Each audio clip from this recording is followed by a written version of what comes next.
Pinupuri ka namin, O Diyos, Ama, Anak at Espiritu Santo.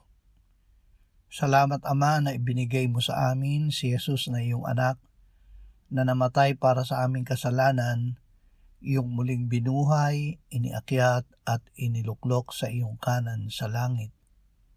Salamat na ibinigay mo sa amin ang iyong banal na Espiritu at sa pamamagitan niya ay ibinuhos mo ang iyong pag-ibig sa aming puso. O Espiritu Santo, ipakita mo sa amin kung may natatago pang kasalanan na nasa amin, upang ito ay aming maipahayag at maihingi ng patawad sa Ama. Ama, salamat na kung ipinapahayag namin ang aming kasalanan, ikaw ay tapat at banal. Patatawarin mo ang aming kasalanan at lilinisin kami sa lahat ng kalikuan. Kung muli kami magkasala, muli kaming lalapit sa iyo sa pamamagitan ni Jesus. Siya ang matuwid na inialay mo bilang handog para sa aming kasalanan at kami ay lilinisin niyang muli ng kanyang dugo.